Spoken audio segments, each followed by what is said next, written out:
నెల్లూరు లోక్సభ అభ్యర్థి ఎవరు అనే సస్పెన్స్ కు వైసీపీ చెక్ పెట్టిందా? అవుననే అంటున్నారు. కొద్ది రోజులుగా కొనసాగుతూ వస్తున్న ఈ ఉత్కంఠకు అధికార వైఎస్ఆర్ కాంగ్రెస్ పార్టీ తెర దించినట్టే కనిపిస్తోంది. ఎంపీ అభ్యర్థి పేరును ఖాయం చేసినట్టు తెలుస్తోంది. కొద్ది రోజులుగా జిల్లా రాజకీయాల్లో ప్రచారంలో ఉన్నట్టుగానే ప్రముఖ పారిశ్రామికవేత్త అరబిందో శరత్ చంద్రారెడ్డి అభ్యర్థిత్వానికి పార్టీ అగ్రనాయకత్వం గ్రీన్ సిగ్నల్ ఇచ్చినట్టేనని సమాచారం.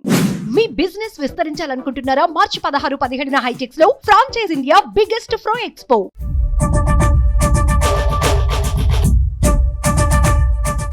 ప్రస్తుతం నెల్లూరు లోక్సభ స్థానంపై వైసీపీ జెండా రెపరెపలాడుతోంది.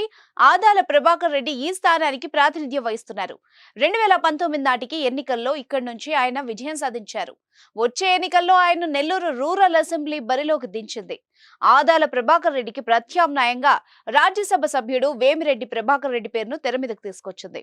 నెల్లూరు ఎంపీగా పోటీ చేయడానికి అధిష్టానానికి ఆయన కొన్ని కండిషన్స్ పెట్టారు. నెల్లూరు సిటీ అసెంబ్లీ టికెట్ ను తన భార్య ప్రశాంతి రెడ్డికి ఇవ్వాలనేది ఆయన పెట్టిన షరతుల్లో ఒకటి. ఈ షరతులకు ఒప్పుకునేందుకు వైఎస్ఆర్సీపీ అగ్రనాయకత్వం సుముఖంగా లేదు.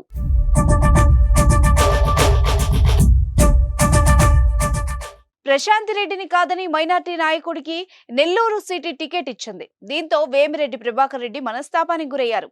పార్టీకి గుడ్ బై చెప్పారు. వేమిరెడ్డి తప్పుకున్న నేపథ్యంలో లోక్సభ ఎంపీ అభ్యర్థి కోసం వడపోత మొదలైంది.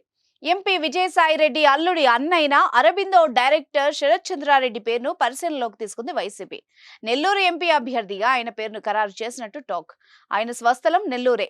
స్థానికుడు కావడం, ఆర్థికంగా బలవంతుడు, జిల్లా వ్యాప్తంగా బంధువులు ఉండడం ఆయనకు ప్లస్ పాయింట్స్. అయితే కొన్ని మైనస్ పాయింట్లు కూడా లేకపోలేవు. సంచలనం రేపిన ఢిల్లీ మద్యం పాలసీ కుంభకోణంలో శరత్ చంద్రారెడ్డి విచారణను ఎదుర్కొన్న విషయం తెలిసిందే. అయితే ఆ కేసులో అప్రూవర్ గా కూడా మారారు. మరి బిగ్ షాట్ ను బరిలో దింపుతున్న జగన్ వ్యూహం సింహపురిలో ఫలిస్తుందా? Wait and see.